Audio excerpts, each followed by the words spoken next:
Hi, welcome to Game Analyze. I'm Auna.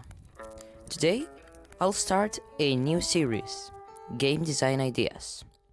In it, I'll show you some ideas you could use as enemies, NPCs, mechanics, and so on. Today's episode, I'll present to you some Greek mythology creatures to use as enemies or NPCs. No mechanics this time. So let's start.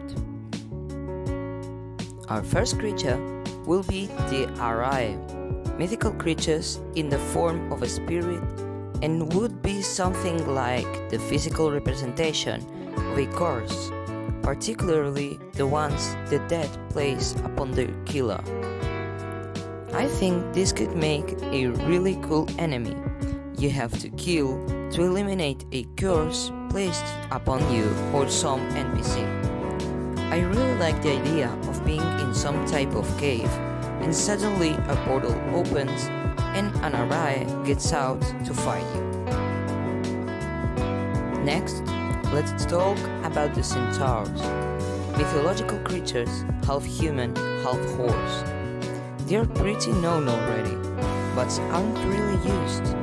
I feel like they have a lot of potential as allies or enemies. Our third creature will be the Therastes, serpent creatures with 2 or 8 horns, and hide in the sand with only the horns out until someone passes by to attack them. They are incredibly flexible, and I feel like they would be a good trap to put in a desert scenario or near a desert castle, so it would work like landmines.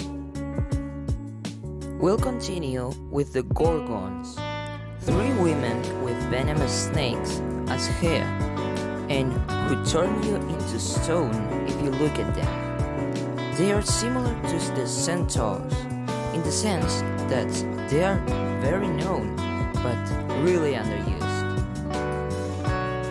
Next, we have the Griffin, a well-known creature too, with a lion's body and an eagle's head and wings.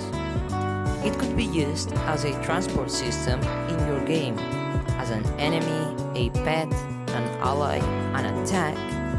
This is one of the creatures with most potential and should be taken more seriously as a possibility. Now, we'll talk about the Hydras, big creatures with a serpent body and multiple heads. This monster can be used as an enemy or a boss, but it could also be an ally or pet. Our next creature is the Kobalos, Koboloi in plural, which were shape-shifting creatures that scared mortals. This makes me think of a boss arena where you don't see anyone, and suddenly from the shadows a creature appears and starts the battle. In every attack, he shapeshifts and attacks you in one of its forms. Surely an interesting creature. So let's move on to the lion-headed giants. As the name says, these are giant humans with a lion head. I imagine them more as a guardian standing in front of a temple in the desert, and I think it could also be a cool mini-boss, something like the Hinox in Breath of the Wild, where you find them in the nature. And now, let's continue with the Minotaurus. This is the most known creature, a biped bull that lives in his maze. It really has use as a boss, but other than that, it isn't really useful.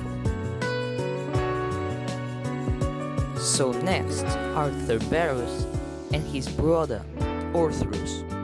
Cerberus is a big 3-headed dog, whereas Orthrus only has 2 heads.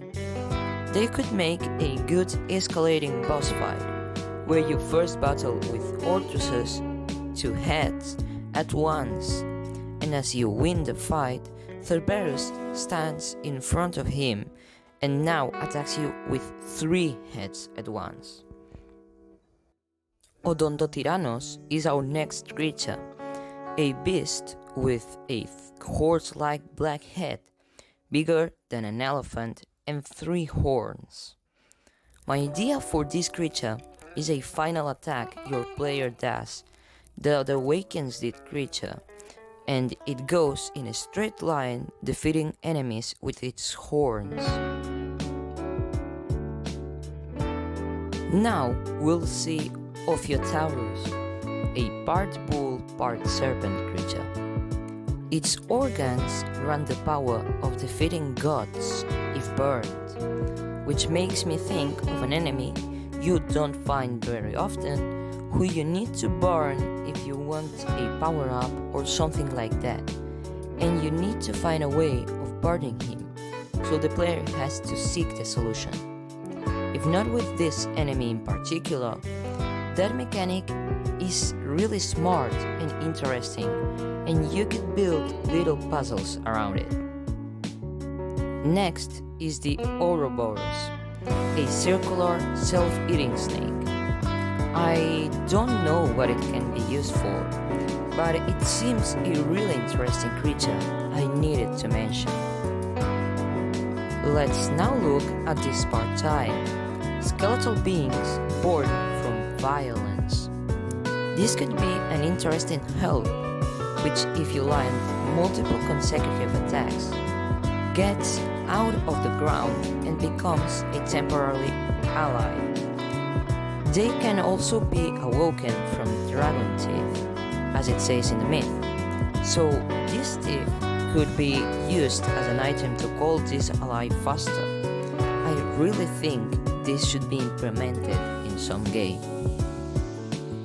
The Sphinx are next, but although one of them is the most known one, there are 2 more types of Sphinx, the Cryosphinx, which has a ram head, and the Hyracosphinx, which has an eagle one.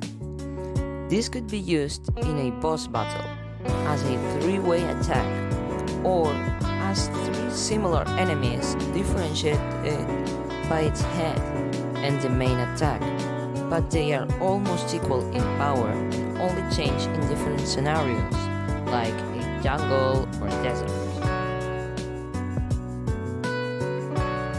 Let's continue with the Stymphalian birds, man-eating birds with bronze beaks and metallic feathers.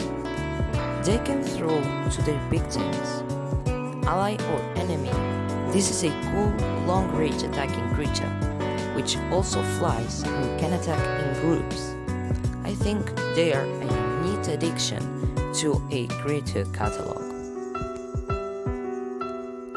And now for the Calcotauroi, a metallic, fire-breathing bull. This could be a mini-boss the villain throws at you from desperation, or allies you could literally craft yourself. And finally, there's Medea's dragons, born from Titan's blood. This could be a cool mini-enemy that gets out after you beat the mini-boss, which would be the Titan, or allies to remember how you won a battle with a Titan.